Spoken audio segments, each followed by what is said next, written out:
Hello అండి, నమస్తే. నేను Uma. Welcome to my channel Uma చెప్పిన మాట. ఈరోజు రెసిపీ వచ్చేసి పెసరపప్పు బఠానీతో బ్రేక్ఫాస్ట్ని ఇంకొంచెం హెల్తీగా ప్రిపేర్ చేసుకుందాము. ఈవినింగ్ స్నాక్ కిందే కాదు, నైట్ డిన్నర్ కింద అయినా, పిల్లలకి లంచ్ బాక్స్కైనా ఇలా తయారు చేసి పెట్టారంటే లంచ్ బాక్స్ మొత్తం ఇట్టే ఖాళీ చేసేస్తారు. అంత రుచిగా ఉంటాయి. చల్లారిన కూడా చాలా టేస్టీగా ఉంటుంది.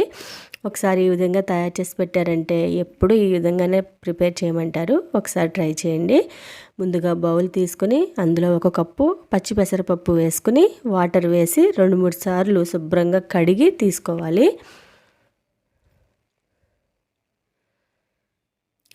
ఈ పప్పును 2-3 సార్లు శుభ్రంగా కడుక్కోవాలి. మీరు దీని ప్లేస్లో పొట్టు పెసరపప్పు అయినా తీసుకోవచ్చు, పెసరైనా తీసుకోవచ్చు.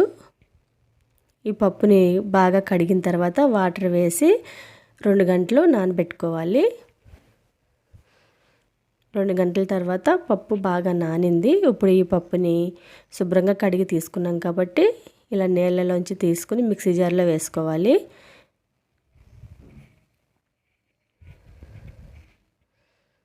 ఇప్పుడు పచ్చి బఠానీని ఒలుచుకుని 1/4 కేజీ పచ్చి బఠానీ వేస్తున్నానండి. 1 కప్పు పెసరపప్పుకి అల్లం ముక్క, 3 పచ్చిమిర్చి, కొద్దిగా కొత్తిమీర వేసుకోవాలి. అల్లం ముక్క కంపల్సరీ వేసుకుంటేనే ఈ రెసిపీ టేస్టీగా ఉంటుందండి. మనం అన్నీ గ్రీన్గా ఉన్నవి వాడుతున్నాం కాబట్టి హెల్త్కి కూడా చాలా మంచిది. కొద్దిగా వాటర్ వేసి మిక్సీ పట్టుకుని తీసుకోవాలి. బౌల్లో వేసుకోవాలి. ఇప్పుడు ఇందులో 1 ఉల్లిపాయని చిన్నగా ముక్కలుగా కట్ చేసుకుని వేసుకోవాలి. 1 పెద్ద సైజు క్యారెట్ని ఇలా తురుముకుని వేసుకోవాలి. రుచికి సరిపడినంత సాల్ట్ కూడా వేసుకోవాలి.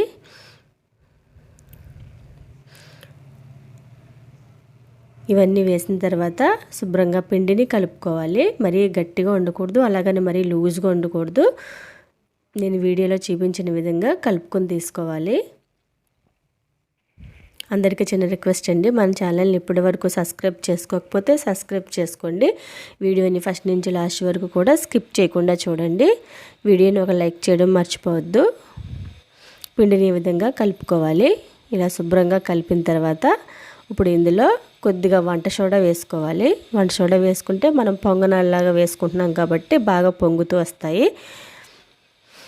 ఇందులో కొద్దిగా వాటర్ వేసి మళ్ళీ ఒకసారి బాగా కలుపుకుని తీసుకోవాలి. ఇప్పుడు స్టవ్ వెలిగించుకుని ఇలా పొంగనాల మూకుడిని స్టవ్ మీద పెట్టుకుని బాగా వేడైన తర్వాత కొద్దిగా ఆయిల్ వేసుకోవాలి. ఎక్కువ ఆయిల్ అవసరం లేదండి, డీప్ ఫ్రై కూడా చేయనవసరం లేదు. ఇలా కొంచెం ఆయిల్ తోటే మనం పొంగనాల్లాగా వేసుకుంటే మంచిగా పైన బాగా వేగుతాయి, లోపల కూడా బాగా ఉడుకుతుంది. ఇప్పుడు మూత పెట్టేసి ఒక 2-3 నిమిషాలు బాగా ఉడికించామంటే ఒకవైపుకి బాగా వేగిన తర్వాత రెండో వైపుకి టర్న్ చేసుకోవాలి. చాలా సింపుల్గానే అయిపోతుందండి రెసిపీ. ఒకసారి చేసుకుంటే ఇద్దరికి సరిపోతుంది. అలాగ మనకు పిండి ఎంత ఉంటే అన్ని పొంగనాలు వేసుకోవాలి. చాలా సింపుల్గా అయిపోతుంది. హెల్త్కి కూడా చాలా మంచిది. ఇందులో మనం పెసరపప్పు, బఠానీ, కొత్తిమీర, అల్లం ఇవన్నీ వాడాం కాబట్టి, క్యారెట్ కూడా వేసుకున్నాం కాబట్టి పిల్లల నుంచి పెద్దల వరకు అందరికీ హెల్త్కి మంచిది. రుచి కూడా చాలా బాగుంటుంది. ఒకసారి ఈ విధంగా ట్రై చేశారంటే మీరు ఎప్పుడు బ్రేక్ఫాస్ట్కి 10 నిమిషాల్లో ఈజీగా ప్రిపేర్ చేసుకోవచ్చు. 1 గంట ముందు మనం పెసరపప్పును నానబెట్టుకుంటే సరిపోతుంది. ఈ విధంగా 2 వైపులా బాగా ఎర్రగా అయ్యే వరకు మంచిగా వేపుకుంటే మనకి పొంగనాలు రెడీ అయిపోతాయండి. ఇది ఉదయం టిఫిన్కైనా, నైట్ డిన్నర్కైనా, పిల్లలకి లంచ్ బాక్స్ కింద అయినా పెట్టవచ్చు. ఈవినింగ్ టీ టైంలో స్నాక్ కింద కూడా ప్రిపేర్ చేసుకోవచ్చు. చాలా రుచిగా ఉంటాయి. మనం సీజనల్గా దొరికే వాటిని, వెజిటబుల్స్ని, బఠానీ యూస్ చేసి పెసరపప్పులో వేసి ఇలాగా పొంగనాలు వేశారంటే రుచి చాలా బాగుంటుంది. హెల్త్కి కూడా చాలా మంచిది. ఒకసారి ట్రై చేయండి. ఎవరైనా మన ఛానల్ని ఫస్ట్ టైం చూస్తున్నట్టయితే ఛానల్లో చాలా రకాల కుకింగ్ రెసిపీస్ ఉన్నాయి. అవన్నీ కూడా చూడండి, మీకు తప్పకుండా నచ్చుతాయి. నచ్చితే ఛానల్ని సబ్స్క్రైబ్ చేసుకోండి. పక్కనే ఉన్న బెల్ సింబల్ని యాక్టివేట్ చేసుకోండి.